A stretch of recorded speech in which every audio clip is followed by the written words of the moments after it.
Welcome back. Operation Sindoor అదేవిధంగా కాల్పుల విరమణకు సంబంధించి స్పష్టత కావాలి అని చెప్పేసి ప్రతిపక్ష పార్టీలు డిమాండ్ చేస్తున్నాయి. ఇందుకోసం స్పెషల్ పార్లమెంట్ సెషన్ ఏర్పాటు చేయాలి. ఆపరేషన్ సింధూర్కు సంబంధించి అదేవిధంగా ఆపరేషన్ సింధూర్లో మన అటెంప్ట్ ఏంటి, మనం చేసినటువంటి నష్టం ఏంటి, మనకు ఏమైనా నష్టం జరిగిందా, అండ్ వీటితో పాటు కాల్పుల విరమణ అనేది సీజ్ ఫైర్ అనేది ట్రంప్ చెప్తే విన్నామా, మనకు స్పెసిఫిక్ రీజన్స్ ఏమైనా ఉన్నాయా, వాటన్నింటిపైన విపక్ష పార్టీలు స్పష్టతను కోరుతున్నాయి. దానికోసం పార్లమెంట్ సెషన్ ఏర్పాటు చేయాలంటున్నాయి. 200కు పైగా ఎంపీలు, ప్రతిపక్ష ఎంపీలు సంతకాలు చేసినటువంటి లేఖను ప్రధానికి పంపడం జరిగింది.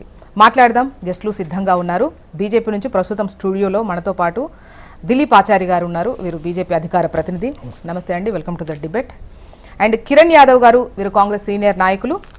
డాక్టర్ దూదిమెట్ల బాలరాజు గారు, బీఆర్ఎస్ సీనియర్ నాయకులు. నమస్తే అండి, వెల్కమ్ టు ద డిబేట్. నమస్తే అండి. నమస్తే అండి. దిలీప్ ఆచారి గారు, మీతోనే స్టార్ట్ చేస్తే క్వశ్చన్స్ అన్ని మీ వైపు ఎక్కువగా ఉన్నాయి కాబట్టి ఆపరేషన్ సింధూర్కు సంబంధించి ఒకటి, అసలు మన అటెంప్ట్ ఏ విధంగా ఉండే, ఎంతవరకు ప్రభావితం చేయగలిగాం, మనం ఎంత ఎఫెక్ట్ అయ్యాము అనేది ఒకటైతే, ఈ సీజ్ ఫైర్ అనేది ట్రంప్ చెప్పడం వల్ల ఆపామా అన్నటువంటి దానిపైన స్పష్టత ఎక్స్పెక్ట్ చేస్తున్నాయి ప్రధాన ప్రతిపక్ష పార్టీలు, ఇండియా కూటమిలో ఉన్న ప్రతిపక్ష పార్టీలు. గుడ్ మార్నింగ్ అండి అందరికీ. ఇప్పుడు ఆపరేషన్ సింధూర్ అనేది ఒక భారతదేశము ప్రపంచంలో రాసిన సువర్ణాధ్యాయంలో ఒక చరిత్ర. ఎట్టి పరిస్థితుల్లో ఇది మనమందరం, భారతీయులమందరం గర్వకారణమైన విషయం. ఆపరేషన్ సింధూర్ అనేది మనం చెప్తున్నది కాదు, ప్రపంచం నివ్వెరపోయేలా మనం ఆపరేషన్ సింధూర్ నిర్వర్తించినాం. ఒకటి రెండు అంశాలు దీంట్లో చూడాల్సిన అవసరం ఉంది. మొదట మనము దాడి చేసింది పాకిస్తాన్ పైన కాదు, పాకిస్తాన్ ప్రాంతంలో ఉన్న ఉగ్రవాద శిబిరాలపైన. పాల్గామ్లో దాదాపు 22 మందిని మనం పుట్టన పెట్టుకొని, అది కూడా ధర్మము అడిగి, మీరు హిందువా ముస్లిమా అని చెప్పి అడిగి వారిని చంపినందుకు ప్రతీక మనం. అంటే చాలాసార్లు పాకిస్తాన్ పైన యుద్ధం చేస్తున్నాము, పాకిస్తాన్కు మనం బుద్ధి చెప్పడం కోసం ప్రయత్నం చేస్తున్నాం, కానీ వాళ్ళు మారతారేమో అని చాలాసార్లు సందర్భాల్లో మనము అవకాశాలు ఇచ్చుకుంటూ పోతున్నాం. ఇప్పుడు కూడా పహల్గామ్లో అటాక్ జరిగిన తర్వాత మనము పాకిస్తాన్ పైన నేరుగా దాడి చేయకుండా పాకిస్తాన్ భూభాగంలో ఉన్న ఉగ్రవాద శిబిరాలను టార్గెట్ చేసి మనము 9 ఉగ్రవాద శిబిరాలను ధ్వంసం చేసినాము. దానికి ప్రతిగా వారు ఏం చేసినారు, మళ్ళీ మనల్ని కవ్వింపు చర్యలలో భాగంగా డ్రోన్లతోటి మన మసీదుల పైన, మన గురుద్వారాల పైన, మన స్కూల్స్ పైన, చర్చిల పైన దాడులు చేసి సామాన్య ప్రజలకి ఇబ్బంది కలిగించే ప్రయత్నం చేసినందుకు ప్రతిగా మనము మన మిసైల్ దాడి చేయడం జరిగింది. 11 ఎయిర్ బేస్లని, 11 వైమానిక స్థావరాలని ఖచ్చితత్వంతో 1 మీటర్ కూడా అటు ఇటు కాకుండా మనం ఏదైతే పిన్ పాయింట్ డిక్లేర్ చేసుకొని కొట్టినామో ఆ పాయింట్నే డిస్ట్రాయ్ చేయడం జరిగింది. దాంతో బెంబేలు ఎత్తిండ్రు వారు, మన దగ్గరికి కాలబేరానికి వచ్చిండ్రు. డీజీఎంఓ స్థాయిలో వాళ్ళు అడిగినరు, సీజ్ ఫైర్ కోసం అడిగినరు. మన డీజీఎంఓ గారు రెస్పాండ్ అయినరు, సీజ్ ఫైర్ జరిగింది. తర్వాత జరిగిన పరిణామాల్లో చాలా క్లియర్గా తెలుసుకోవాల్సిన అవసరం మళ్ళీ అంటే భారతదేశంలో ఉండే సామాన్య ప్రజలందరికీ అర్థమైంది ఆపరేషన్ సింధూర్ ఏంది, ఆపరేషన్ సింధూర్ ఫలితాలేంది, దాంట్లో ఎంత ఖచ్చితత్వం ఉందనే విషయాన్ని మొత్తము భారతదేశం చూసింది, ప్రపంచం చూసింది. వేణోళ్ళ పొగుడుతున్న సందర్భం లోపల, ఇంత అద్భుతమైన విజయం సాధించిన ఈ సందర్భం లోపల రంధ్రాన్వేషణ చేసే ఈ దుర్మార్గపు రాజకీయాలు ఎందుకు మొదలుపెట్టినారో మాకైతే అర్థం అవుతలేదు. 1-2 సార్లు అంటే ఇప్పుడు ఏం కోరుకుంటున్నారు ప్రతిపక్షాలు, ఏం కోరుకుంటున్నాయి? ఆపరేషన్ సింధూర్ ఏదన్నా విఫల ప్రయత్నం అని అనుకుంటున్నారా, లేకుంటే భారతదేశం పైచేయి కాదు పాకిస్తాన్ పైచేయి అని నిరూపించడం కోసం ప్రయత్నం చేస్తా ఉన్నారా? ఎందుకు ఈ విఫల ప్రయత్నం చేస్తా ఉన్నారు మీరు? ఇప్పుడు భారతదేశం సాధించిన ఈ విజయాన్ని మీరు పొగడకపోగా మీరు తగ్గించడం కోసం ప్రయత్నం చేస్తా ఉన్నారు. అరే అట్లీస్ట్ నిన్న పాకిస్తాన్ మేడం సిడిఎస్ చౌహాన్ గారు మనకు జరిగినటువంటి వైమానిక నష్టం గురించి ప్రస్తావించారు. దానికి సంబంధించి అంటే మన వైమానిక పరంగా మనం కాస్త నష్టపోయినప్పుడు దాన్ని ఎందుకు ముందుగా, అసలు మనకు ఎటువంటి నష్టం లేదు, మనం కొట్టేసి జనరల్ అనిల్ చౌహాన్ గారు, సిడిఎస్ గారు చాలా కేటగారికల్ గా చెప్పిండ్రు, యుద్ధంలో నష్టాల కంటే ఫలితాలే ముఖ్యమని చెప్పిండ్రు. నష్టాలను చూడడం కాదు, యుద్ధంలో నష్టాల కంటే ఫలితాలు ముఖ్యం. ఫలితం ఏ విధంగా వచ్చింది, ఫలితంలో ఎవరు అపరాండ్ అయినరు, ఎవరు డిఫెన్స్ లో పడినరు, ఎవరు ఇబ్బందులు పడినరు, ఈ సందర్భాన్ని చూడాలి. కానీ మీరు నష్టం జరిగింది, మీరు మీరు ఎందుకు ఎక్స్పర్ట్స్ అవుతున్నారు? మీరు డిఫెన్స్ ఎక్స్పర్ట్స్ ఎందుకైతున్నారు? రాజకీయ పార్టీలు, ప్రతిపక్ష పార్టీలు డిఫెన్స్ ఎక్స్పర్ట్స్ ఎందుకైతున్నారండి? ఇప్పుడు డిఫెన్స్ ఎక్స్పర్ట్స్ ఉన్నారు, వాళ్ళు ఎవ్రీ డే మనకు బ్రీఫింగ్ ఇచ్చిర్రు, దేశానికి ఏం జరుగుతుందో చెప్పినారు. దానికంటే ఇంకా మీకు కావాల్సిన అవసరాలు ఏమున్నాయి? ఎందుకు మీరు అంటే భారతదేశంలో ఉండే శక్తి సామర్థ్యాలను ఏ మిసైల్ తోటి కొట్టినాము, ఏ వాహనం, ఏ లాంచ్ ప్యాడ్ యూజ్ చేసినాము, ఏ ప్రాంతం నుంచి దాడి చేసినాం అని చెప్పి ఇవన్నీ అంటే డిఫెన్స్ లో ప్రపంచం ముందర చెప్తారా? యుద్ధంలో ఒక తంత్రం ఉంటది, ఒక వ్యూహం ఉంటది, ఆ వ్యూహం ఆధారంగా యుద్ధం చేస్తారు. ఎక్కడి నుంచి కొట్టిర్రు, ఏ మిసైల్ తోటి కొట్టిర్రు, ఎక్కడ డిస్ట్రాయ్ చేసిర్రు అనేది సీక్రెసీ అండి. ఆ సీక్రెసీని ఎక్స్పోజ్ చేయడం కోసం ఎందుకు అడుగుతా ఉన్నారు? దిలీప్ గారు, ఇప్పుడు ప్రస్తుతం అసలు ఆపరేషన్ సింధూర్కు సంబంధించి ముందుగా గతంలో ఆపరేషన్ సింధూర్ ఏ విధంగా అటెంప్ట్ చేశామని ఎంత నష్టం, ఇవన్నీ పక్కన పెడితే ట్రంప్కు సంబంధించిన ప్రస్తావన పదే వస్తూ ట్రంప్ పల అంతర్జాతీయ మీడియా ముఖంగా కావచ్చు, విదేశాల్లో పర్యటనలో కావచ్చు, ప్రతి సందర్భంలో ఆయన వల్లే కాల్పుల విరమణ జరిగింది, మా చొరవే, వాణిజ్యంగా మీకు నష్టం కలుగుతుంది, వాణిజ్య ఒప్పందాలు ఇవి ఉండవు, సో భయపడి ఇద్దరిని ఒక సంధి కుదిర్చింది నేనే అన్న విధంగా మాట్లాడుతున్నప్పుడు, సో పార్లమెంట్ స్పెషల్ సెషన్స్ ఏర్పాటు చేసి అసలు ఏం జరిగింది, మన స్పెసిఫిక్ రీజన్ ఏంటి, అవి చెప్తే బాగుంటది కదా అని ప్రతిపక్షాలు ఎక్స్పెక్ట్ చేస్తున్నాయి. రెండు విషయాలండి. ట్రంప్కు సంబంధించిన విషయం కాడికి వచ్చేవరకు ట్రంప్ 10 రోజుల్లో 8 రకాల స్టేట్మెంట్ ఇచ్చిండు. ట్రంప్ 1000 సంవత్సరాల కాశ్మీర్ సమస్యను నేను పరిష్కరిస్తా, మధ్యవర్తిత్వం చేస్తా అని కూడా స్టేట్మెంట్ ఇచ్చిండు. దాన్ని కూడా మరి ఎండార్స్ చేస్తుందా కాంగ్రెస్ పార్టీ కానీ లేకుంటే ప్రతిపక్షాలు కానీ? ఎందుకు మీరు ట్రంప్ మీద అంత ఆధారపడి ఉన్నారు? ట్రంప్ ఎందుకు కావాల్సి వస్తున్నారు? ట్రంప్ భుజాల మీద తుపాకీ పెట్టి కాల్చడం కోసం, మోడీని కాల్చడం కోసం ఎందుకు ప్రయత్నం చేస్తా ఉన్నారు? మన ప్రధానమంత్రి గారు చెప్పిర్రు, మన డిజిఎంఓ గారు చెప్పిర్రు, మన ఎయిర్ చీఫ్ మార్షల్ చెప్పిర్రు, సిడిఎస్ గారు చెప్పిర్రు, ఏం జరిగింది, ఏం జరిపినాము, ఏం చేసినాం అనేది ప్రపంచానికి చెప్పిన తర్వాత మీరు ఈ రంధ్రాన్వేషణ లేకుంటే మీరు గొంగళ్ళ కూర్చొని ఎంటికలేరడం కోసం ఎందుకు ప్రయత్నం చేస్తా ఉన్నారు? ఒకసారి కిరణ్ గారు ఇప్పుడు ఈ అంశాన్ని రాజకీయం చేస్తూ మన సైనికులు జరిపినటువంటి వాళ్ళ సైనిక పాఠవాలను వాటన్నిటిని కూడా తక్కువ చేసి మాట్లాడుతూ మనం నష్టం చూసాము, మనమే తగ్గున్నామని చెప్పే ప్రొజెక్షన్ ఏనా ఇది? మేడం, ఒకటి క్లియర్ గా ఒకటి చెప్పదలుచుకున్నాం.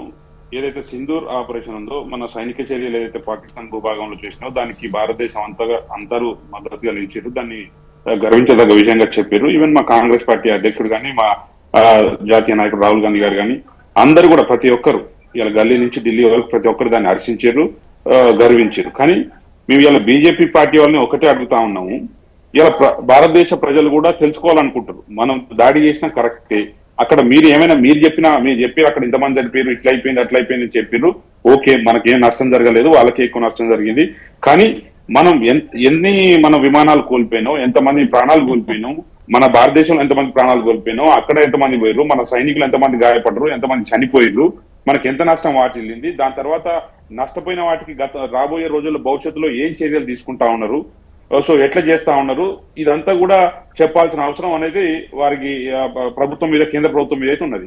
ఇంకోటి రీసెంట్ గా చూసినాం, ఎవరైనా దాని గురించి ఎంత నష్టం వచ్చిందని అడిగితే దేశ ద్రోహులు అంటారంటే అడగొద్దా? ఇలా భారతదేశ ప్రజలు కానీ, రాజకీయ పార్టీ నాయకులు కానీ, ఇంకెవరు ఒక బాధ్యత గల పదవుల్లో ఉన్న వాళ్ళు ఎవరు కూడా అడగొద్దా? ఈ రోజు లోక్సభ ఏమంటారు, ఫస్ట్ నుంచి సింధూర్ ఎవరైతే పాకిస్తాన్ కిరణ్ గారు ఒక వ్యూహాత్మకంగా ముందుకెళ్తూ ముఖ్యంగా ప్రపంచ దేశాలకు సంబంధించి ఇక్కడ అంటే మన ఏదైతే ఉగ్రవాదులను టార్గెట్ చేసినటువంటి ఆపరేషన్ సింధూర్ ఉందో పలు దేశాలతోని ప్రశంసలు పొంది ముందుకెళ్తున్నటువంటి క్రమంలో పాకిస్తాన్ను ఏకాకిని చేసి ఒక వ్యూహాత్మకంగా ముందుకెళ్తున్నటువంటి అంశాన్ని కావాలని అంటే కొన్ని బయటకు చెప్పేటివి ఉండవు, సో అటువంటి వాటిని కూడా ఖచ్చితంగా నిజాలు నిగ్గుతేలాలి, మనమే ఎక్కువ నష్టపోయాము, అక్కడ పాక్ అంతా ఇది లేదు, ఆ సంబరాలు జరుపుకున్నారు, సో అన్నటువంటివి ఇలాంటివి ప్రొజెక్ట్ చేయడం అనేది మనల్ని మనం తగ్గించుకోవడం అవుతుందా? డెఫినెట్ గా కాదు మేడం. ఎందుకైతే ఈ రోజు భారతదేశ ప్రజలు కూడా తెలుసుకోవాల్సిన అవసరం ఉంది కదా. ఇప్పుడు ఎందుకంటే వాళ్ళకి సంబంధించిన ఒక ఆయన అర్నబ్ గోస్వామి నేషన్ వాంట్స్ అని ఒక షో నడిపిస్తాడు. జస్ట్ దేశ ప్రజలు కూడా కోరుకుంటారు మనం ఎంత నష్టపోయినాం, రాబోయే రోజుల్లో మనం ఎంత సన్నద్ధంగా ఉండాలి, మాకు ఏమైంది అనేది తెలుసుకోవాలనుకుంటారు. ఇంకోటి ఏంటంటే సింధూర్ ఏదైతే ఈ ఆపరేషన్ స్టార్ట్ అయిందో, లేదా పహల్గామ్ అటాక్ దాడి జరిగిన తర్వాత అప్పటి నుంచి కూడా ఒక పార్లమెంట్ సెషన్, ప్రత్యేకమైన పార్లమెంట్ సెషన్స్ పెట్టండి. అంటే ఈ అటాక్ జరగముందు కూడా మేమందరం మీకు మద్దతుగా, ప్రధానమంత్రి గారికి మద్దతుగా ఉన్నాము, అందరం ఎంపీలు కానీ అన్ని పార్టీలు కానీ ప్రధానమంత్రి గారికి మద్దతుగా ఉన్నాము, మీరు ఏం కావాలన్నా చేయడానికి మేము కూడా సిద్ధంగా ఉన్నాము, కాకపోతే దాని మీద ఒక ప్రత్యేక పార్లమెంట్ సమావేశాలు పెట్టి చర్చిద్దాం, మీ ప్లాన్ ఏంటి, మనం ఏం చేయదలుచుకున్నాము, ఏం చేస్తాం, మా దాంట్లో మా రోల్ ఏంటి, మేము ఏం చేయాలి, ప్రజలకు ఏం సందేశాన్ని ఇద్దాం, అందరం కలిసి కలిసికట్టుగా ఒక యునైటెడ్ గా ఒక సందేశాన్ని ప్రజలకు పంపిద్దాం, భారతదేశం అంతా యునైటెడ్ గా ఉంది అని పంపిద్దామని లెటర్లో ఎల్ఓపి రాసిర్రు, రాజ్యసభలో ఎల్ఓపి రాస్తారు, మిగతా అందరు ప్రతిపక్ష ఇండియా కుటుంబంలో అందరూ పార్టీల వాళ్ళు లెటర్ రాస్తారు. కానీ దాని గురించి కనీసం చర్చ కాదు కదా, దాన్ని పట్టించుకునేది కూడా లేదంటే ఇలా దేశంలో ఇలా ఇంతమంది ప్రజలు ఓట్లు ఇస్తే గెలిచిన 200 మంది పైగా ఎంపీలు ఒక లెటర్ రాస్తే దానికి ఎందుకు స్పందించలేరు అంటున్నా. మేము ఎక్కడైనా సైనిక చర్యలను తప్పు పెట్టినావా, లేకపోతే ప్రధానమంత్రి కానీ ఆ సమయంలో తప్పు పెట్టినావా, లేకపోతే రాజకీయాలు చేసినావా, ఇంకోటి చేసినావా? ఇంకోటి కూడా సూటికి అడగదలుచుకున్నాం. ఇలా పహల్గామ్ లో వచ్చి 6 ఉగ్రవాదులు వచ్చి 22 మందిని కాల్చి చంపిపోతే మరి నిజంగా వాడు ఎట్లొచ్చిండు, ఎక్కడి నుంచి వచ్చిండు అంటే కిరణ్ గారు, ఇప్పుడు అంతర్జాతీయంగా వివిధ దేశాలతో, ప్రపంచ దేశాలతో సంబంధాల నేపథ్యంలో ట్రంప్ ను డైరెక్ట్ గా మీరు మాకు అవసరం లేదు, మీ మధ్యవర్తిత్వం అవసరం లేదు ట్రంప్ అని చెప్పగలుగుతాయా దేశాలు? అంటే ఒక నిమిషం, అమెరికాకు సంబంధించినటువంటి మిత్ర దేశాలు కాదు, శత్రు దేశాలు కూడా అమెరికాను డైరెక్ట్ గా మీ అవసరం మాకు లేదు ట్రంప్ అని ప్రస్తావిస్తూ చెప్పగలగా? నేనేమంటున్నా మేడం, ఈ ట్రంప్ దగ్గర పోయే కంటే ముందు నేను అంటున్నా, పహల్గామ్ లో దాడి చేసిన ఉగ్రవాదులు ఎంతమంది చేశారు, ఎక్కడి నుంచి వచ్చారు, వాళ్ళు చనిపోయారా, ఉన్నారా, మళ్ళీ తిరిగి పాకిస్తాన్కి వెళ్ళిపోయిన దాకా కూడా మనం ఏం చేయగలం అనేది ఒక చర్చ అయితే పెట్టుకోవాలి కదా. రాబోయే భవిష్యత్తులో ఇంకా అలాంటి జరగకుండా చూసుకోవాలి కదా. బీజేపీ నాయకు దిలీప్ గా జరగ అవసరం లేదు, వాళ్ళు ఎట్టొచ్చారు, ఎట్లా పోయారో, సంపీ వెళ్ళిపోయారు అంటే ఇంకో విషయం మేడం, ఒక విషయం చెప్తా. 2014 నుంచి ఇప్పటి వరకు 11 సార్లు అటాక్స్ జరిగినాయి జవాన్ల మీద. 200 పైగా. కిరణ్ గారు, మళ్ళీ మీ వాయిస్ తీసుకుంటా. ఒకసారి కాలర్ ఉన్నారు, చాలా టైం నుండి వెయిట్ చేస్తున్నారు, ఖమ్మం నుంచి కాల్ చేశారు భాస్కర్ రావు గారు. భాస్కర్ రావు గారు, గుడ్ మార్నింగ్. భాస్కర్ రావు గారు ఉన్నారా? మేబీ కాల్ డ్రాప్ అయినట్టున్నది. కిరణ్ గారు కంటిన్యూ చేయండి. ఏమన్నారు మీరు? 2014 నుంచి ఇప్పటి వరకు 11 సార్ల సైనికుల మీద అటాక్ జరిగితే 200 మంది పైగా సైనికులు చనిపోయారు. అంటే ఇలా వీళ్ళందరికీ ఏం ఆన్సర్ చెప్తా ఉన్నారు? మీరు గతంలో మాట్లాడితే ఎప్పుడు వచ్చిన యుద్ధం వస్తే నేను పాకిస్తాన్ని చిరిమేస్తా, పాకిస్తాన్ తో ఆడుకుంటా, ఇలా మోడీ వచ్చేసిండు, పాకిస్తాన్ పని అయిపోయిందని గతంలో మీరు ఎన్నికలు రాకముందు చెప్పిన సందర్భాలు. మరి మోడీ వచ్చిన తర్వాతనే 11 సార్లు అటాక్లు అయినాయి, 200 మంది పైగా సైనికులు చనిపోయారు, ఆర్థిక నష్టం జరిగింది, అన్ని జరిగింది. కానీ మీరు దాని గురించి మాట్లాడలేదు ఎప్పుడు కూడా. కిరణ్ గారు, భాస్కర్ రావు గారు వీరు ఖమ్మం నుంచి కాల్ చేస్తున్నారు. గుడ్ మార్నింగ్ అండి. నమస్తే. నమస్తే నమస్తే. అక్కడ ఉన్న ప్రజలందరికీ నమస్కారం అండి. మేడం గారు, యుద్ధం జరిగే రోజులు ఆగిపోయి ఇదేందని అంటున్నారు. మోదీ గారు ఇప్పుడు ట్రంప్ గారు ఇప్పుడు ఇది కూడా మనల్ని విమర్శిస్తూనే ఉన్నారు. నేను అది ఇదని బహిరంగ చేస్తున్నారు అమెరికా నుంచి. ఇప్పుడు ప్రతిపక్షానికి యుద్ధం ముందు కావాలన్నప్పుడు అన్ని ఆల్ పార్టీస్, రాహుల్ గాంధీ గారు అన్ని పార్టీలు మన దేశం కోసం మద్దతు ఇచ్చారు. ఇదని అందరూ ప్రజలు అన్ని వర్గాల వారు ఇచ్చారు. మరి అయిపోయాక కూడా 2 రోజులు పార్లమెంట్ పెట్టి ట్రంప్ గారు ఆపారా, మరి ఎవరు ఆపారా, పాల్ గారు ఆపారా అని ప్రజలకి, మన దేశ ప్రజలకి తీసుకొని మొత్తం చేస్తే అసలు దీనికి చర్చ రోజు ఉండవు కదా మేడం, చర్చలు ఉండవు కదా. ఒక ప్రధానమంత్రిగా కానీ కేంద్ర హోమం కానీ ప్రజలకి మన దేశం ఇదిగా అందరికి తెలియపరచాలి, ఏం జరిగింది, ఎంత నష్టం జరిగింది, ఏమేమి జరిగింది, ఎందుకు ఆగింది అనేది చెప్పడం వదిలేసి రోజు వాళ్ళు మేం చేసినాం బీజేపీ అనేది చెప్పుకుంటుంది. రాజకీయం చేస్తున్నమాట వాస్తవం. అంత అవసరం లేదు కదా ఇద్దరిని వాడుకోవటం రాజకీయానికి. అది చేసి ఉంటే బాగుంటుందని నా అభిప్రాయం. మరి ఎప్పుడు చెప్పి పార్లమెంట్ చేసి ప్రజలందరికీ చెప్పాలి, దేశానికి కూడా ఉపయోగం అది. అంతేగాని ఏదో రోజు విమర్శలు ఇది కరెక్ట్ కాదు అనేది నా అభిప్రాయం madam. Okay, thank you Bhaskar Rao గారు అందుబాటులోకి వచ్చి మాట్లాడినందుకు. ఒకసారి మళ్ళీ మీ వాయిస్ తీసుకుంటా. బాలరాజు గారి వర్షన్ కూడా తీసుకున్న తర్వాత రెండింటికి ఒకేసారి సమాధానం చెప్తారు. బాలరాజు గారు నమస్కారం మేడం. నమస్తే అండి, చెప్పండి మీ ఒపీనియన్ ఏంటి? గారు, ముందుగా మీకు, అదేవిధంగా HMTV ప్రేక్షకులకి, ప్యానల్ లో పెద్దలు, కాంగ్రెస్ పార్టీ ప్రతినిధి కిరణ్ యాదవ్ గారికి, అదేవిధంగా భారతీయ జనతా పార్టీ ప్రతినిధి దిలీపాచారి గారికి నమస్కారం. మేడం, ఏదైతే పహల్గామ్ సంఘటన జరిగిన తర్వాతకి యావత్ భారతదేశం అంతా కూడా దిగ్భ్రాంతికి గురైంది. ఉగ్రవాదులు ఎవరైతే దేశంలోకి ప్రవేశించి ఏదైతే పర్యాటకులైన వాళ్ళు, అమాయకమైన ప్రజలు, అప్పుడే కొత్తగా పెళ్లి అయినటువంటి యువకులను యువతి ముందల్నే, వాళ్ళ భార్య ముందల్నే భర్తని కాల్చి చంపడం, ఇవన్నీ కూడా ఆ సన్నివేశాలు చూస్తే ఏ భారతీయ గుండె కాదు, ప్రపంచంలో ఉగ్రవాదానికి వ్యతిరేకంగా పోరాడే ప్రతి మనిషి, ఉగ్రవాదం ఉండొద్దని చెప్పుకున్న ప్రతి మనిషి కూడా ఆ రోజు కన్నీరు గార్చిన సందర్భం ఉంది. ఎందుకంటే అప్పుడే పెళ్ళై ఆ టూరుకు పోయి తన కళ్ళ ముందే తన భర్తని చంపుతున్న సందర్భం కావచ్చు. అదేవిధంగా రకరకాలుగా అనేక రకాల సోషల్ మీడియాలో, పత్రిక కథనాల్లో, టీవీ ఛానల్లో రకరకాల బ్రేకింగ్స్, రకరకాల కథనాలు, ఊహాగానాలు కూడా వచ్చినాయి. అన్ని అంశాల పట్ల భారతదేశమే కాదు ప్రపంచం అంతా కూడా స్పందించింది. అది దాన్ని ఎవరు కూడా కాదనలేదు, సత్యం. అందరూ కూడా దాన్ని ఖండించారు. అందరూ కూడా అన్ని రాజకీయ పార్టీలు కూడా దాని పట్ల విచారం వ్యక్తం చేసింది. ఆ క్రమంలోనే ఈ ఆపరేషన్ సింధూర్ పేరుతో ఏదైతే ఈ పహల్గామ్ ఉగ్రవాదుల్ని పట్టుకోవాలి, ఏదైతే పాక్ సంబంధించిన ఉగ్రవాద శిబిరాలని ఏదైతే మేము దాడి చేసి దాన్ని నిర్మూలించాలనే అంశం భారతదేశమే కాదు ప్రపంచం అంతా కూడా దాన్ని హర్షించింది. ఎవరు వద్దన్నారు మేడం?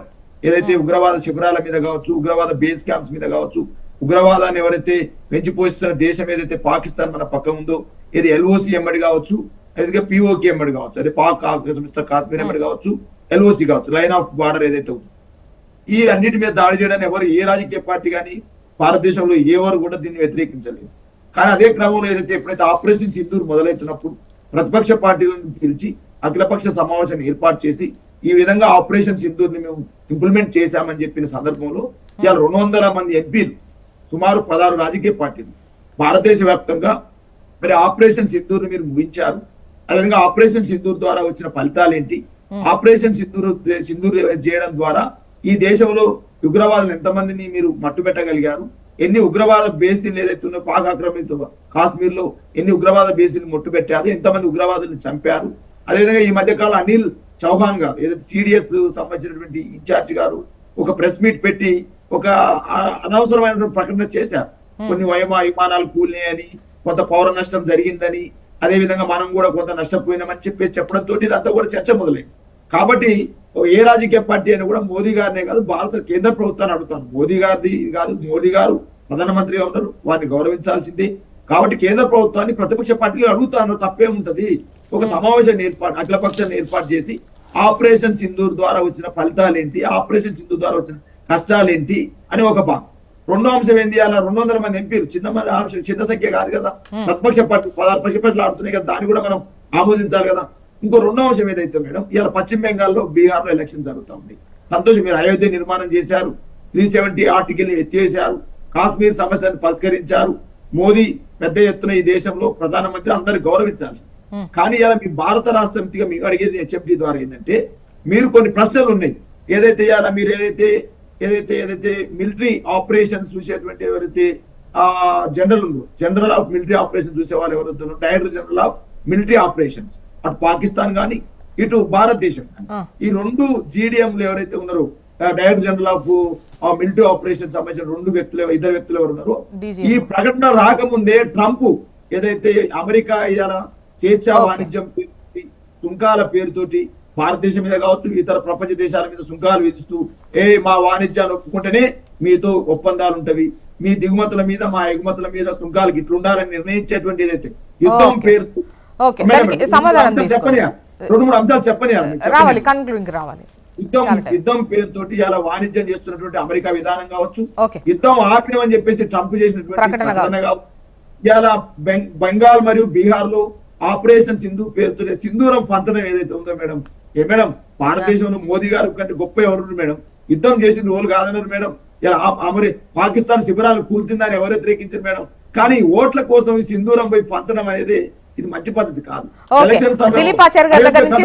దిలీపాచారి గారు, ఇప్పుడు భారతదేశము మొదటి నుంచి చెప్తున్న అంశం ఏంది మేడం అంటే, మళ్ళీ కూడా చెప్తా ఉన్నాము, నిన్న అనిల్ చౌహాన్ గారు సిడిఎస్ గారు చెప్పిన అంశాలు ఏంటంటే, నష్టాలు కాదు మనకి ఫలితాలు ముఖ్యమని చెప్తా ఉన్నారు. మనం ఒక చిన్న ఎగ్జాంపుల్ అంటే క్రికెట్ మ్యాచ్ చూసినాము, నిన్న మ్యాచ్ చూసినాము, ఆర్సీబీ గెలిచింది, బెంగళూరు ఆర్సీబీ గెలిచింది. వికెట్లు నష్టపోలేదా అండి? వికెట్ నష్టపోకుండా గెలుస్తారా? నష్టాలు అనేటివి యుద్ధంలో సామాన్యం అండి. అది మీరు నష్టాలను చూస్తారా, ఫలితాలను చూస్తారా? మీరు నష్టాలను చూడకుండా ఫలితాలు ఇస్తారని చెప్తా ఉన్నాము. దాంతో పాటు అన్ని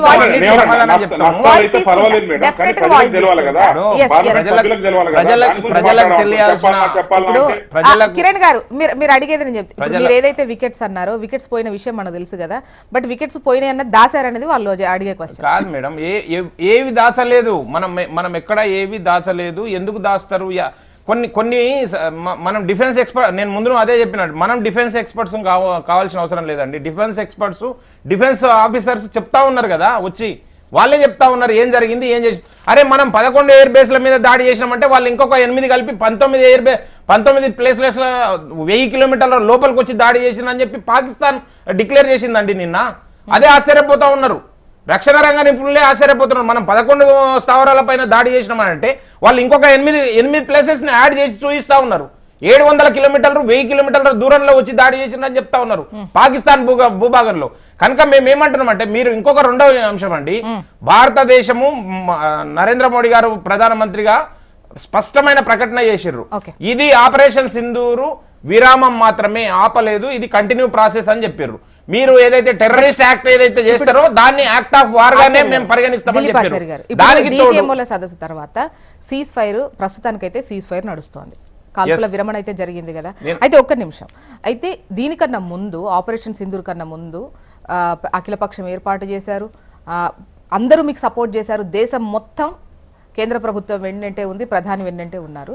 సో ఇది విరమణ జరిగినప్పుడు ట్రంప్ పదే పదే నా వల్లే జరిగింది అంటున్నటువంటి క్రమంలో సో దీనికి సంబంధించి మన ఈక్వేషన్స్ ఇలా ఉన్నాయి, మన ఈక్వేషన్స్ ఇలా ఉన్నాయని ఒక స్పెషల్ వాళ్ళు అడుగుతారు. ఇప్పుడు కాదు మేడం, వాళ్ళు అడుగుతున్నారు ప్రతి అంశానికి ప్రతి ప్రశ్నకు మీరు రకరకాలుగా ఈ రోజు ఈ రకంగా చెప్పమంటున్నారు. ఆ సమాధానాలతోటి మీరు తృప్తి చెందకపోతే ఏ బుల్లెట్లు వాడినరు అనేది కూడా అడుగుతారు వీళ్ళు. ఏ బుల్లెట్లు వాడినరు, ఏ కంపెనీ బుల్లెట్లు వాడినరు, ఎన్ని ఫైర్ అయినాయి, ఎన్ని చచ్చిపోయారు, దానికి అవి కూడా అడుగుతారు వీళ్ళు. దీనికి ఎండ అనేది ఉండదు. ఒక విషయం మేడం, మీరు కార్గిల్ యుద్ధం జరిగింది, కార్గిల్ యుద్ధం జరిగింది, కార్గిల్ యుద్ధం జరిగిన తర్వాత కార్గిల్ యుద్ధం జరిగిన తర్వాత ఒక కమిటీ వేసిండ్రు, కమిటీ మూడు రోజుల్లోనే కమిటీ వేసిండ్రు, యుద్ధం ఆగిన 3 రోజుల లోపలనే కమిటీ వేసిండ్రు, ఆ రిపోర్ట్ వచ్చింది, ఆ రిపోర్ట్ ను మీరు అన్నీ కరెక్టే. ఇప్పుడు యుద్ధం జరిగితే డెఫినెట్ గా అది ఏమంటారు సంతోషంతోనైతే ఈవెన్ గెలిచిన వాళ్ళు కూడా దుఃఖపడాల్సినటువంటి పరిస్థితులు ఉంటాయి. యుద్ధం ఎప్పుడు దుఃఖాన్ని మిగులుస్తుంది. అయితే యుద్ధం కాల్పుల విరమణకు సంబంధించి విరమించకూడదు అని చెప్పట్లేదు, బట్ మన ఈక్వేషన్స్ ఏంటి, ఎందుకు విరమణ అనేది ఒక ఆన్సర్ను ప్రతిపక్షాలు ఎక్స్పెక్ట్ చేస్తున్నాయి. దానికి స్పష్టమైన సమాధానం వచ్చింది మేడం. మీరు ఏమంటున్నారు అంటే మేము భారతదేశం చెప్పిన అంశం ఏంటంటే, సైన్యం ద్వారా చెప్పించిన అంశం ఏంటంటే మేము ఉగ్రవాద శిబిరాల పైన దాడులు చేసినాము, దాని తర్వాత పాకిస్తాన్ తీవ్రంగా తెగబడ్డది, భారతదేశాన్ని మొత్తం గాయాలమయం చేయాలనుకున్నది, రక్తాన్ని పారించాలనుకున్నది, దాన్ని అడ్డుకొని వాళ్ళ తీవ్రంగా మనం స్పందించడం, ఖచ్చితత్వంతో వాళ్ళ ఎయిర్ బేస్లను మిలిటరీ ఎయిర్ బేస్లను మనం దాడి చేసినాం, వాళ్ళపైన టార్గెట్ చేసి దాడి చేసినాం, దాంతో కాలబేరానికి వచ్చిందని చెప్పింది. దాని తర్వాతనే మనం కాల్పుల విరమణ పాటించడం చెప్తా ఉన్నాం. మీరు యుద్ధమే కంప్లీట్ కాలేదు, మేము విరామం ఇచ్చినామని అంటే మీరు అప్పుడే మేము రిపోర్ట్లు ఇవ్వమని అంటే రేపు మళ్ళీ ఇంకొక దాడి జరుగుతుంది. మేము అన్ని మొత్తం పబ్లిక్ డొమైన్ లో పెట్టి ఏ విధంగా వ్యూహం అనేది ఉండదా అండి? యుద్ధం చేయడానికి వ్యూహం ఉండదా? దాన్ని మొత్తం పబ్లిక్ డొమైన్ లో పెడతారా?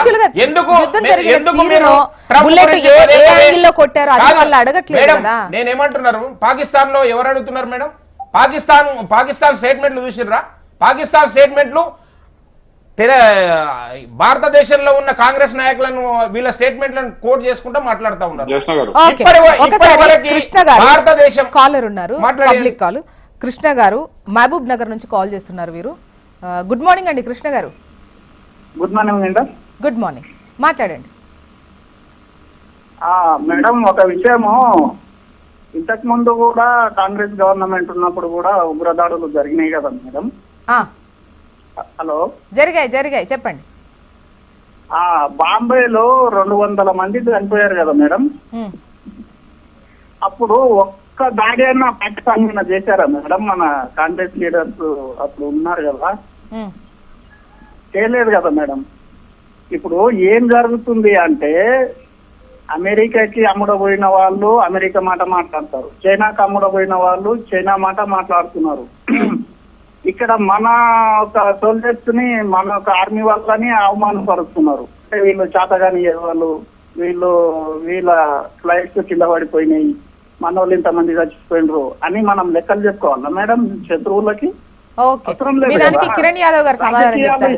కిరణ్ గారు, కాంగ్రెస్ హయాంలో కూడా ఉగ్రదాడులు జరిగాయి, ప్రతి దాడులకు సంబంధించి ప్రతి చర్యగా మీరు స్పందించిన తీరు అప్పటితో ఇప్పుడు పోలిస్తే ఇప్పుడు బెటర్ గా ఉన్నదన్నటువంటి ఒక ఒపీనియన్ కృష్ణ గారు వ్యక్తం చేశారు.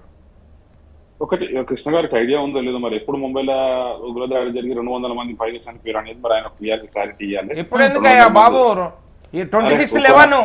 26/11 నీకు కూడా ఐడియా లేకపోతే ఎవరేం చేస్తారు చెప్పండి? కృష్ణ గారికి ఐడియా లేదని చెప్పి మీరు ప్రజలను అంత అవమానపరచకండి.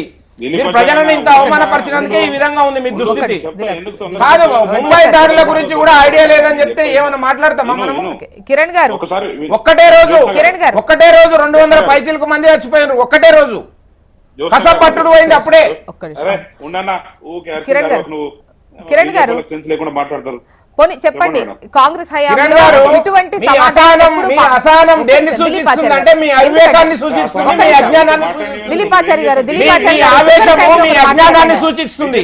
దిలీప్ మీకు ఆచార్య గారు, తెలివిలేదు, దిలీప్ కాంగ్రెస్ ఆచార్య పార్టీ గారు, తెలివిలేదు అనేది చూపిస్తా ఉంది. దిలీప్ ఆచార్య గారు, మీకు తెలివిలేని వాళ్ళ దగ్గర మాట్లాడడం మా మూర్ఖత్వం. దిలీప్ ఆచార్య గారు, మీకు తెలివి లేకపోతే మమ్మల్ని ఏం చేయమంటారు చెప్పండి. దిలీప్ మీ ఆచార్య గారు, అజ్ఞానం మీరు ఒక్క అజ్ఞానులు. నిమిషం, దిలీప్ ఆచార్య గారు దయచేసి ఎవరిలో వాళ్ళు మాట్లాడండి. కిరణ్ గారు, కొద్దిగా పద్ధతితో కాంగ్రెస్ మాట్లాడడం హయాంలో నేర్చుకోండి. జరిగినటువంటి- మీరు పరిధి దాటి మాట్లాడితే మాకు రావు ఆ మాటలు. ఒక్క నిమిషం ప్లీజ్ ప్లీజ్ దయచేసి పాకిస్తాన్ కి సమాధానం చెప్పిన వాళ్ళం మీకు సమాధానం చెప్పే ఇంకా చేత కదా మాకు. ఒక్క నిమిషం దిలీప్ ఆచార్య గారు, కిరణ్ గారు ముంబై దాడులు జరగలేదని ఎంత అవివేకంగా చెప్తా ఉన్నారు. ఒక్క నిమిషం. దాన్ని ఎట్లా వినాలి మనము? కిరణ్ గారు ఎస్ మేడం. చెప్పండి, ఇప్పుడు Yes, madam. మీ హయాంలో Why- జరిగిన ఉగ్రదాడులకు ప్రతిస్పందన మీ దగ్గర నుంచి అంత గట్టిగా లేదు, పాకిస్తాన్ కు అంత గట్టి దెబ్బ మీరు కొట్టలేదు అనేది ఇక్కడ సారాంశం. యా మేడం, ఒకటి వారు చెప్పిన దానికి నా సమాధానం ఏంటంటే, గతంలో మనం యుద్ధం చేసినాం, కార్గిల్ యుద్ధం చేసినాం, ఇంకో యుద్ధం చేసినాం, అన్నింటిలో మనం విక్టరీ సాధించాం. ఆ తర్వాత ఉగ్రదాడులు అనేది దేశంలో జరుగుతూనే ఉన్నాయి. సరే ఏ పార్టీ, కాంగ్రెస్ పార్టీ ఉన్నా బీజేపీ ఉన్నా ఉగ్రదాడులు అనేది జరుగుతూ ఉన్నాయి. కానీ బీజేపీ వాళ్ళు రాజకీయంగా ఎట్లా దాన్ని వాడుకుంటున్నారు అనేది, దాని గురించి అలా ఏ ప్రతిపక్షాలు మాట్లాడినా రాజకీయంగా ఎందుకు మాట్లాడుతున్నారు అనేది మనం మాట్లాడుతా ఉన్నాం. ఈ రోజు వాళ్ళు పగల్గాం దాడి జరిగిన తర్వాత కూడా వాళ్ళు ఏమంటారు, కొంతమంది యుద్ధం వద్దు శాంతి ముఖ్యం అని మాట్లాడితే వాళ్ళని దేశ ద్రోహులని ఆ విధంగా వాళ్ళని చిత్రీకరించారు కదా. ఈ రోజు మీరే యుద్ధం ఆపిరు, ఎందుకు ఆపిరు దాన్ని పార్లమెంట్ లో చర్చిద్దాం, దానికి ఓకే యుద్ధం ఆపిరు, ఓకే దానికి ఏం పర్వాలేదు, కానీ ఎందుకు ఆపిరం, ఏ పరిస్థితుల్లో ఆపాల్సిన అనేది దేశ ప్రజలు తెలుసుకుంటే మంచిది. కానీ తప్ప మీరు మీ వ్యూహాలన్నీ పార్లమెంట్ లో చర్చించిన దేశ ప్రజలకు కానీ లేదా పక్క దేశంలో కానీ చెప్పమని కాదు. దీంట్లో ఇంకో విషయం ఏంటంటే, మీరు ప్రతిసారి యుద్ధం జరిగిన ప్రతిసారి దాన్ని రాజకీయంగా వాడుకోవడానికి తప్ప ఇంకోటి కాదు. ఇంకో విషయం ఏంటంటే, దేశ ప్రజలు భావించేది ఎన్నికలు వచ్చే ముందర ఏ రాష్ట్రంలో ఎన్నికలు వస్తున్నాయంటే, ఒకసారి వినండి. అఖిల పక్షాన్ని ఏర్పాటు చేసి, అంటే మన వర్షన్ ఏంటి, ముఖ్యంగా ఉగ్రవాదంపై మనం ఏ విధంగా పోరుకు ముందుకెళ్తున్నాము, ఉగ్రవాదాన్ని అణచివేయడానికి మన అడుగులేంటి అన్న విధంగా ప్రతిపక్షాలకు సంబంధించినటువంటి నేతలతోని వివిధ దేశాలలో తిప్పించి అక్కడ వాళ్ళు ప్రజెంటేషన్ ఇప్పిస్తున్నారు కదా. సో కాంగ్రెస్ కు సంబంధించినటువంటి నేతలు కూడా ఉన్నారు కదా. ఎగ్జాక్ట్లీ మేడం, మీరు పక్క దేశాలకు పోయి ఏం చేస్తున్నాం అని చెప్తారు, కానీ దేశంలో ఉన్న పార్లమెంట్ లో చర్చ పెట్టామంటే ఎందుకు దాని గురించి ఆలోచిస్తున్నారు? ఇలా పార్లమెంట్ లో చర్చ పెడితే ఇలా అందరు ఎంపీలు పాల్గొంటారు, అందరూ వివిధ ప్రాంతాల నుంచి వచ్చిన వరకు వాళ్ళ ప్రజలకు వివరిస్తారు కదా. అంతే తప్ప మన డిఫెన్స్ వ్యూహాలన్నీ ప్రతి ఒక్కరికి చెప్పాలి, ప్రతి ఒక్కరికి సోషల్ మీడియాలో పెట్టాలని ఎవరు కోరుకోవట్లే. మీరు పక్క దేశాలకు పోయి వివరిస్తున్నప్పుడు పార్లమెంట్ లో చర్చించడానికి సంబంధం ఏంది? ఇంకో విషయం, పాకిస్తాన్ ఎలా వ్యవహరిస్తోంది, మనం ఏ విధంగా బదులిస్తున్నాం, మనది ఏ తప్పు లేదు, పాకిస్తాన్ కాకుండా మనకు సపోర్టివ్ గా ఈ దేశాలన్నీ వ్యవహరించాలన్న వ్యూహం కదా, అది చెప్పాల్సిన అవసరం లేదు. కరెక్టే మేడం, మేము ప్రధానమంత్రి గారు చేసిన దానికి మేము వద్దంటలే, మేము ఇంకా మద్దతుగా నిలుస్తున్నాం, మా పార్టీ ఎంపీలు కూడా పోయినారు దాంట్లో. కానీ పార్లమెంట్ లో ఎందుకు చర్చిస్తలేరు అని అడుగుతున్నాం. మీరు ఏం చేసిరో చెప్పడానికి పార్లమెంట్ ఎందుకు కమిటీ అందరు లెటర్ రాస్తే కూడా ఎందుకు పార్లమెంట్ సభలు ప్రత్యేకంగా పెట్టి ఎందుకు చర్చించలేరని ప్రశ్న.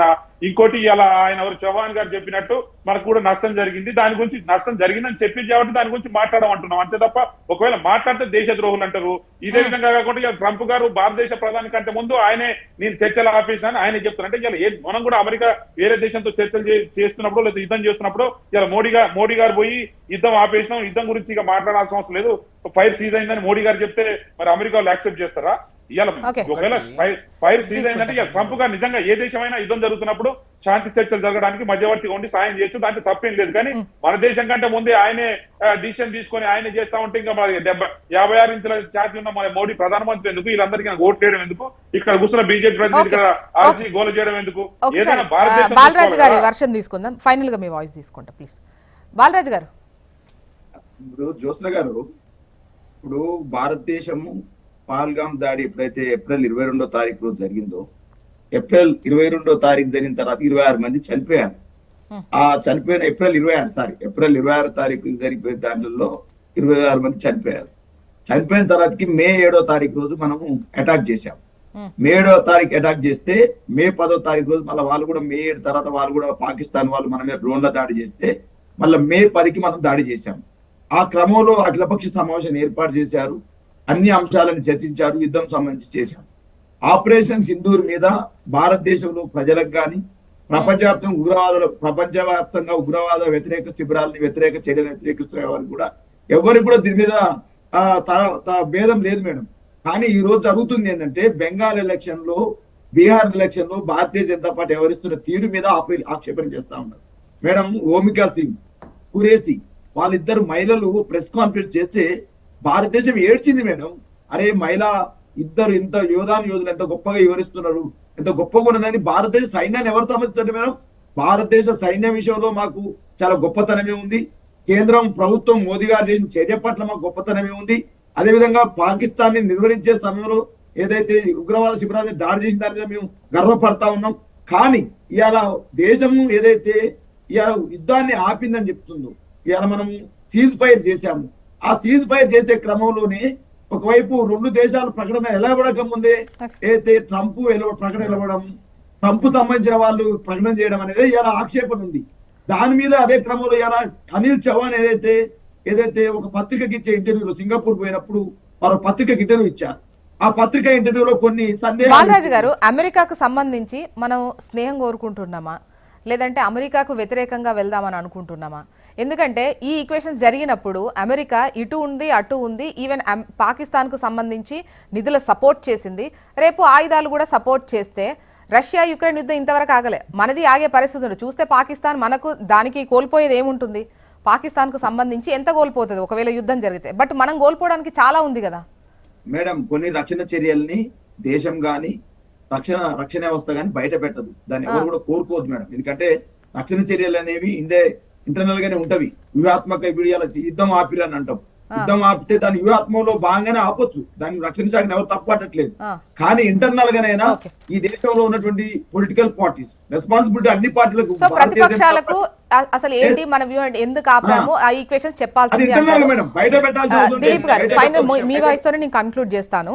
ఒక్కసారి ఒక కాలర్ ఉన్నారు, లాస్ట్ కాలర్ వీరు రాజయ్య గారు జగిత్యాల నుంచి కాల్ చేస్తున్నారు. వీరు రాజయ్య గారు, గుడ్ మార్నింగ్. నమస్కారం. నమస్తే అండి. ప్యానెల్ ఉన్న వివిధ పార్టీ నాయకులకు వందనములు. అసలు ఈ పాల్గాము తర్వాత ఈ మన యొక్క భారతదేశము త్రివిధ దళాలకు మనం ఎంతో రుణపడి ఉన్నాం. ఎందుకంటే ప్రపంచంలో కూడా ఇండియా యొక్క ప్రతాపాన్ని వాళ్ళు చేసి మన యొక్క ఖ్యాతిని ఇంకా పాకిస్తాన్ బుద్ధేసికట్టు చేసినారు. ఎన్ని బుద్ధేసినా కానీ వాళ్ళు ఇంకా మారదలేరు. కాబట్టి దయచేసి ఈ రాజకీయంగా దీన్ని ఇంకా పొలాం చేయకుండా శాంతియుతంగా ఉంటేనే. ఎందుకంటే ఒక్కొక్కసారి నష్టం జరుగుతుంది, లాభం జరుగుతుంది. కాబట్టి దయచేసి మిగతా పార్టీలు కూడా దాన్ని ఊరికి పొలాలు చేయాలని ప్రార్థిస్తుంది.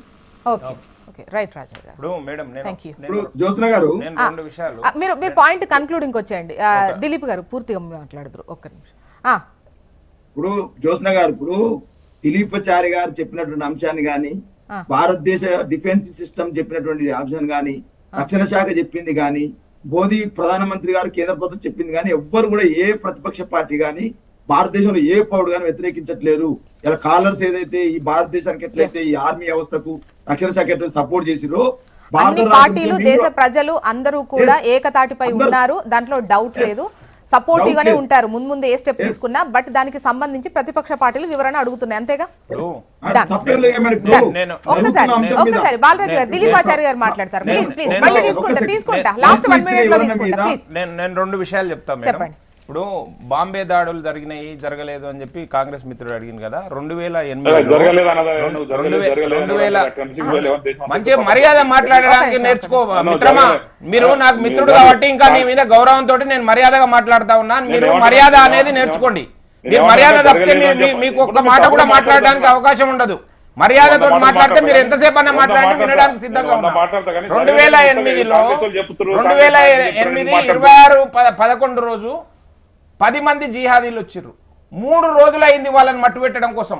భారత ప్రభుత్వము 3 రోజులు ఆపరేషన్ చేసింది. ముంబైలో 178 మంది చచ్చిపోయినరు. మనము కేవలం 12 గంటల లోపల పాకిస్తాన్ని కాలబేరానికి తెచ్చినాం. అది నరేంద్ర మోడీ గారి ఘనత. మీరు అర్థమైందా? సిచ్యువేషన్ అర్థమైందా? ముంబైకు వచ్చి 10 మంది జిహాదీలు ముంబై కేంద్రంలో తాజ్మహల్ హోటల్లో ఉండి మారణ హోమం సృష్టిస్తే 178 మంది ఒక్క రోజులో ప్రాణాలు కోల్పోతే మీరు చెప్తారు. ఇప్పుడు నరేంద్ర మోడీ వచ్చిన తర్వాత 11 సంవత్సరాల్లో 3 రోజుల 12 గంటల ఒక్క నిమిషం భారతదేశం లోపలికి వచ్చారు. నా గుండె మీదకి వచ్చారు, నా ఆత్మ మీదకి వచ్చారు 10 మంది తీవ్రవాదులు. వారిని మట్టు పెట్టడం చేయడం కోసం భారత ప్రభుత్వానికి 3 రోజుల సమయం పట్టింది. ఈ రోజు 10 రోజులు పాకిస్తాన్ పడుతుంది. కాలబేరానికి తీసుకురావడం 10 కోసం రోజులు పడుతుంది. కేవలం 10 12 రోజులు గంటలు చేసిన సమాధానం 12 గంటల లోపల వాళ్ళని కాలబేరానికి తీసుకొని వచ్చారు. ఎందుకు రన్నింగ్ కామెంటరీ ఒక్క చేస్తున్నారు? నిమిషం, కిరణ్ గారు. రన్నింగ్ కామెంటరీ మీకు కిరణ్ గారు, ఒక్క శోభిస్తుందా? నిమిషం. దిలీప్ గారు మన దేశంలో సెర్చ్ చేసేటప్పుడు మన పౌరుల భద్రత ఇవి కూడా ఆలోచిస్తూ ఉంటారు కదా. నేను అదే చెప్తా ఉన్నాను మేడం. 308 మంది గాయపడ్డారు, 178 మంది చచ్చిపోయినరు. అయినా ఆ రోజు భారతదేశం మొత్తం భారత ప్రభుత్వం వెనకాల ఉన్నది. ఆ రోజు ఆర్మీ మన్మోహన్ సింగ్ గారు ప్రధానమంత్రిగా ఉంటే వారిని మేము అటాక్ చేస్తాం పాకిస్తాన్ పైన అంటే వద్దు, పాకిస్తాన్ ముస్లిం దేశము, ఇక్కడ ముస్లిం జనాభా ఎక్కువ ఉన్నది, వీరికి ఇప్పుడు మనం పాకిస్తాన్ పైన దాడి చేస్తే బీజేపీకి లాభం కలుగుతుందని చెప్పి బరాక్ ఒబామా గారు తన పుస్తకంలో రాసిండు. ఇంతకంటే సిగ్గుచేటైన విషయం భారతదేశానికి ఇంకొకటి ఉందా? ఒక భారత ప్రధానమంత్రి భారత్ పైన దాడి చేసిన పాకిస్తాన్ పైన దాడి చేయాలనుకుంటే ఓట్ల రాజకీయం చేసిన ఈ కాంగ్రెస్ పార్టీకి సిగ్గుందా? ఇప్పుడు ఏమై తలకాయ ఎక్కడ పెట్టుకుంటారో మాట్లాడడానికి. దిలీప్ గారు, ఇప్పుడు మీరు చేసినటువంటి అటెంప్ట్ ను గానీ ఆపరేషన్ సింధూర్ ను గానీ ఎవరు తక్కువ చేసి చూడట్లేదు. సైనికులకు సంబంధించినటువంటి చేయలేదు. కాకపోతే ట్రంప్ పదే అంటున్నారు విదేశీ జోక్యం ఏమైనా ఉందా, దానికి సంబంధించి అడుగుతున్నారు. దానికి గతంలో వాటికి సంబంధించిన ప్రస్తావన కావచ్చు, లేదంటే వాళ్ళకి అసలు దేశభక్తే లేదు అనడం. తర్వాత జాతిని ఉద్దేశించి మాట్లాడిన రోజు క్లియర్ కట్ గా చెప్పారు మధ్యవర్తిత్వానికి ఎక్కడ తావు లేదు. కాంగ్రెస్ న్యూక్లియర్ భయానికి బ్లాక్ మెయిల్ ఇండి కూటమి నుంచి ఇతర ప్రతిపక్షాల నుంచి చర్చలు వాణిజ్యము ఒకటేసారి జరగవు. దిలీప్ గారు దగ్గర పారదు అని చెప్పి క్లియర్ గా చెప్పారు. ఇంత కేటగారికల్ గా చెప్పిన తర్వాత మీకు ఎందుకు బాధపడతా ఉన్నారు? చూసి సంతోషపడండి, ఛాతీలు ఉప్పంగాలే గానీ ఎందుకు మీరు చేస్తా ఉన్నారు? కిరణ్ గారు ఇంత ముందు చెప్పినప్పుడు ఒకటి అన్నారు, క్వశ్చన్ చేస్తే దేశభక్తుడు కాదు, దేశభక్తి లేదు. మీతో అన్ని రాజకీయ పక్షాలను పంపించినామండి ప్రపంచం మీదకి.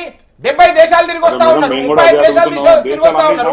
మేమెందుకు దేశద్రోహులు అంటున్నాం? దాంట్లో కాంగ్రెస్ ప్రతినిధులు ఉన్నారు, లేకుంటే అన్ని రాజకీయ పార్టీలు ఎంఐఎం పార్టీ ప్రతినిధి కూడా ఉన్నారు. ఇక్కడ ప్రతిపక్షాలకు వివరణ ఇవ్వడానికి ఏంటి అంటే ఇక్కడ సెషన్ పెట్టి మరి ఇక్కడ వాళ్ళకు 200 మంది ఎంపీలు. పార్లమెంట్ సెషన్ క్లోజ్ అయిపోయిందా భారతదేశంలో? పార్లమెంట్ సెషన్ జరగదా? వానాకాల సెషన్ జరగదా? అప్పుడు చర్చలు జరగవా? ఈ రోజే చర్చలు ఎందుకు జరగాలి? ఈ డిమాండ్ కిరణ్ గారు ఇప్పుడే ఎందుకు ఖచ్చితంగా సెషన్ పార్లమెంట్ సెషన్ పెట్టగానే ముందు తీర్మానం ఇదే పెట్టి అసలు ఏం జరిగింది, ఎందుకు, దీనికి సంబంధించి మనం ఎంత వ్యూహాత్మకంగా ముందుకెళ్ళామనేది చెప్పే అవకాశాలు ఉంటాయి కదా. మేడం ఏమంటారంటే ప్రజలు ఇప్పుడు చనిపోతుంటే ఈ రోజు వ్యూహాలు ఉండాలి, ఈ రోజు ప్రతిపక్షాల సపోర్ట్ తీసుకోవాలి, ప్రతిపక్షాల ఆలోచనలు కూడా పంచుకోవాలి. కానీ ఎప్పుడో ఈ జనాలంతా చచ్చిపోయిన తర్వాత ఎప్పుడు సెషన్స్ పెడతాం అప్పుడు మాట్లాడదాం అంటే మన అంత సీరియస్నెస్